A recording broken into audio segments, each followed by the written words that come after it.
Assalamualaikum warahmatullahi wabarakatuh. Alhamdulillahirabbil alamin. Bertemu lagi dengan Bapak Saiful Rahmadi. Kali ini kalian sudah naik menjadi kelas 12. Kali ini materinya, sebelum ke materi dulu, lihat di slide yang ada. Ya, udah dilihat? Pendidikan adalah senjata dan kekuatan untuk merubah dunia.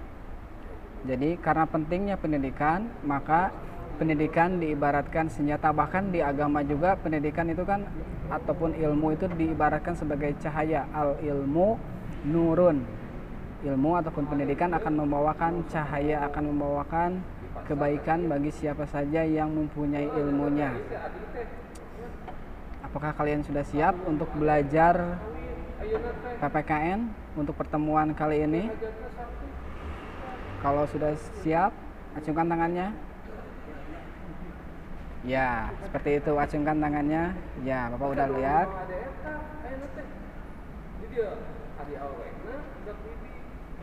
Sekarang lihat slide selanjutnya. Why? Ataupun artinya mengapa. Sukses memang hak semua orang, tapi bukan buat orang yang malas. Itu bisa diartikan kalau orang yang tidak mau belajar, maka orang itu menjadi bodoh, tidak akan sukses. Bahkan di Islam juga kan ada kalimat man jada wa jada. Barang siapa yang bersungguh-sungguh pasti dia akan sukses ataupun berjaya. Lihat di slide yang selanjutnya.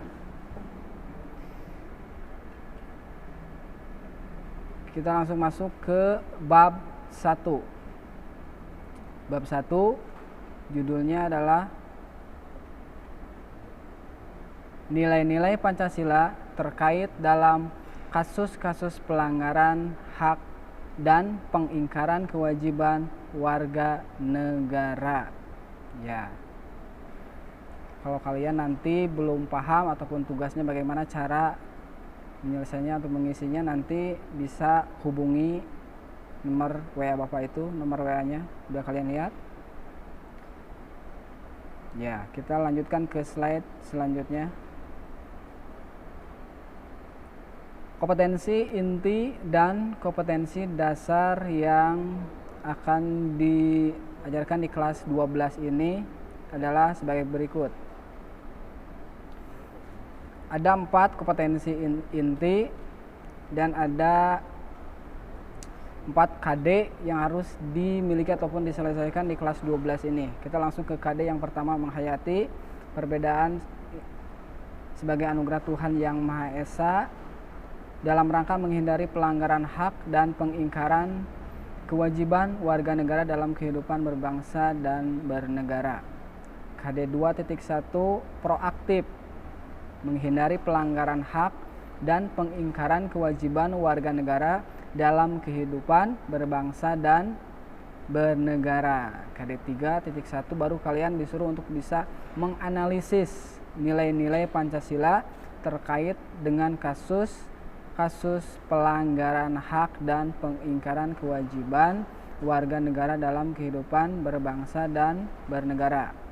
Yang terakhir KD 4.1 menyaji. Jadi kalian harus bisa menyajikan hasil analisis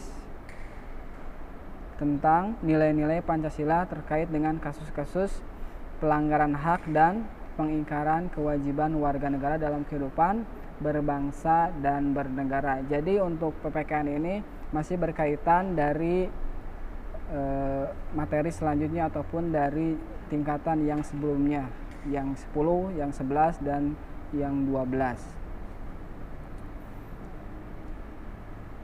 Lihat di slide selanjutnya, indeks pencapaian kompetensi. Jadi ini adalah indikator pencapaian kompetensi yang diharapkan harus tercapai oleh siswa.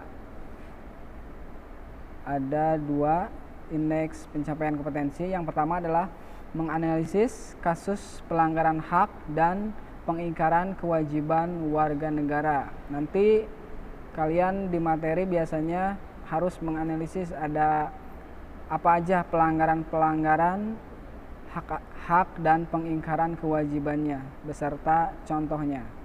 Baru 3.1.4 menyaji hasil analisis penanganan pelanggaran hak pengingkaran kewajiban warga negara.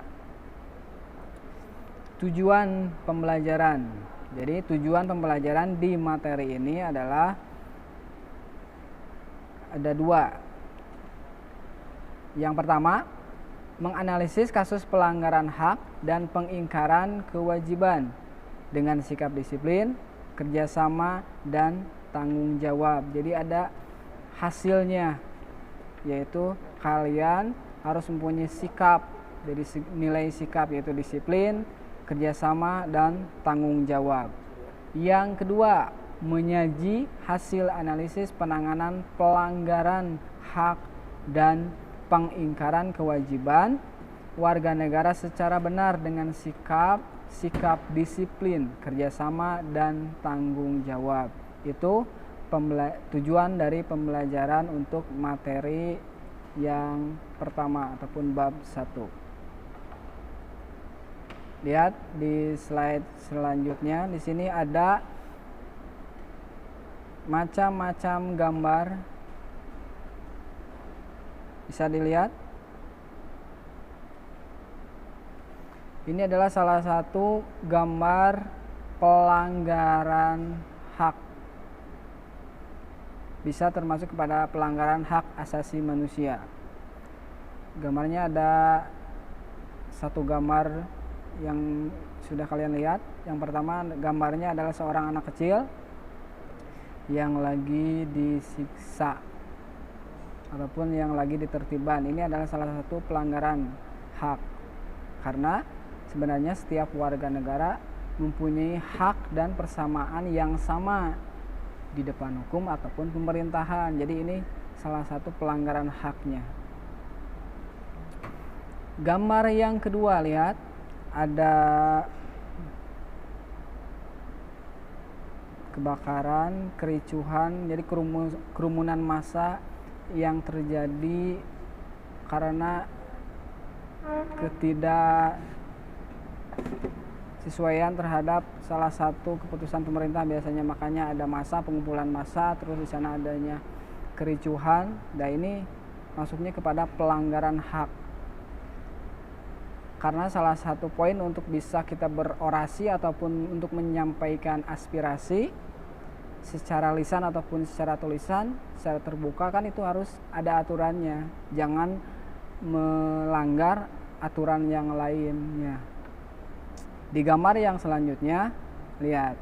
Ini lagi, mungkin ini bukan pelanggaran, tapi ini adalah salah satu contoh haknya, yaitu pembelajaran. Jadi pembelajaran bisa dilakukan di sekolah ataupun di luar sekolah.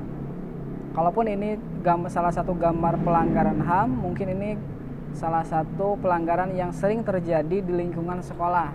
Contohnya apa? Contohnya bisa bullying, rasis, itu yang biasanya terjadi di lingkungan sekolah. Seharusnya gak boleh terjadi karena setiap siswa mempunyai hak yang sama, mempunyai kewajiban yang sama. Gambar yang selanjutnya adalah, lihat, seorang anak kecil yang lagi meminta. Ini salah satu pelanggaran hak, karena setiap warga negara kan wajib yang tadi mendapatkan perlindungan yang sama di depan hukum dan pemerintahan. Terus di pasal yang selanjutnya, kalau nggak salah di pasal 30, bahwa salah satu setiap warga negara mendapatkan penghidupan yang layak. Kalau melihat gambar ini kan potret kemiskinan, artinya ada pelanggaran yang dilakukan oleh instansi ataupun orang-orang yang terkait. Karena mengemis bukan suatu pekerjaan, bukan suatu yang layak. Lihat, Gambar selanjutnya, banjir. Ini adalah salah satu bencana yang diakibatkan oleh kelalaian manusia sendiri. Karena apa? Salah satu pelanggarannya biasanya kan, lihat, itu lagi membuang sampah ke sungai. Jadi salah satu sebab terjadinya banjir yaitu karena banyak sampah. Pelanggarannya ya membuang sampah ke sungai. Harusnya membuang sampah ke tempat sampah. Terus lihat, ada gambar yang terakhir, seorang polisi. Ini polisi biasanya lagi menertibkan di jalan-jalan protokol. Jadi seorang polisi ketika beliau bekerja, bertindak harus sesuai aturan, harus sesuai dengan SOP-nya.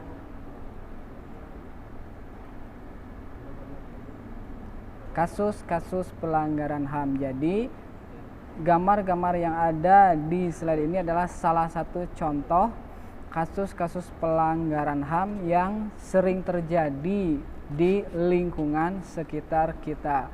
Mudah-mudahan kalian bisa memahaminya.